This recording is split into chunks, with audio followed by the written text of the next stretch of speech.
So let's get into the TMJ foundational 5. The joints that I look at for the TMJ, you can see, obviously I'm going to start in the TMJ because you can have some fixations in the joint itself. I typically will find a fixation at occiput and atlas because of the SCM involvement. And you really want to have the most mobility at occiput and atlas. And that's the joint that actually have the most mobility in it, and the joints down in the middle of the cervical spine should be more stable. And that's usually reversed in most people. They're typically too locked up in there. So if you do manipulative therapy, if you're a chiropractor or a therapist, that's great. If you are someone who is a dentist who's listening, this is a great opportunity for you to work closely with someone who does manipulative therapy, so you can work in conjunction with getting the person well. The transition area of C7 and T1 is a hotbed of activity because most people get locked up there with that dowager's hump and the forward head carriage, so it bears a lot of pressure. T4 is always a big one just because it's in the middle of everything on the thoracic spine. Most people lose thoracic spine rotation and extension there, and they don't have good stabilization in the shoulder blade, so it bears a lot of activity for the rhomboids pulling on there. And then T12, L1, and the thoracolumbar fascia is a big, big point that I hit because the huge attachment point for fascia of the body, but you'll also get a lot of attachment down in that region for your iliopsoas or your hip flexor, and that is critical in how that's going to control the forward rotation of your hips and how your head responds to the forward rotation of your hips. So this just is teaching you to think a little bit more globally when you're looking at the TMJ, all right? So now we're going to go into trigger points. These are the most common areas that I do see trigger points on for people, and I can tell you that every single person I've ever seen with TMJ, they've all got them. That's fine. But I can tell you that don't take it for granted that people who've treated TMJ have looked for these conditions. I have a lot of people that have gone to specialists, and nobody's really looked at these points for possible causative factors of TMJ. So don't assume that other clinicians have looked here, because I think you'd be greatly surprised to find that a lot of them have not.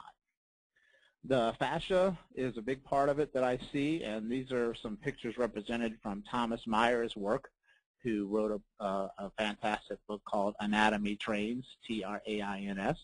And this just shows you one of the trains of the body, and that's the deep fascial line. And that blue structure is the connective tissue fascia of the body. And it's all a continuous line from what you see on the foot all the way up into back of the calf, the adductors, the glutes, the side of the hips, and the front of the body all the way up to the front of the neck, the diaphragm, and then to the side of the head and temple. So when I'm talking about how the hip flexors and how the muscles in the neck all the way down into your calf can affect your TMJ, well, if you look at this picture, there's a representation of just how this is connected. So if you have a snag or a pull or an adhesion in the fascia anywhere, it can pull and put tension up on another area, and you'll typically have that inside of the jaw and front of the neck. So these are regions that you can take a look at that I've seen with fascial snags program. Now let's get into the laser part.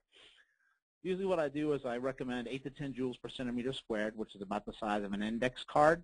So that'll be about 1,000 joules. So if you think of applying that on either side of the jaw, you must treat both sides of the jaw. If they have pain on one side, you have to treat the other side. You don't want to relax the deep muscles of the jaw and the ligaments of the jaw and the disc of the jaw on one side and not the other. So I'll do 1,000 on the left and 1,000 on the right, going perpendicular to the masseter and the cheek and coming from inferior to superior right up underneath the jawline, the mandible line. And if you have the Light Force laser from Licure that has jaw presets in there for you, you can just go to that. That's already there.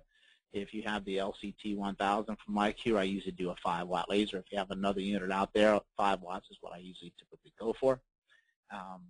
The low-end dosage on trigger points and fascia, so the ones that you go back to and you look at the list that I've given you before, I take that down to about 4 to 6 joules per centimeter squared, which is about the size of a playing card, the index card, 600 joules.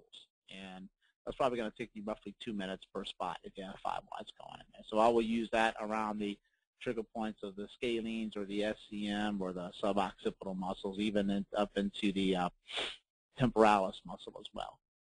Anything I'm going to outside of the jaw, I can bump up to 10 watts.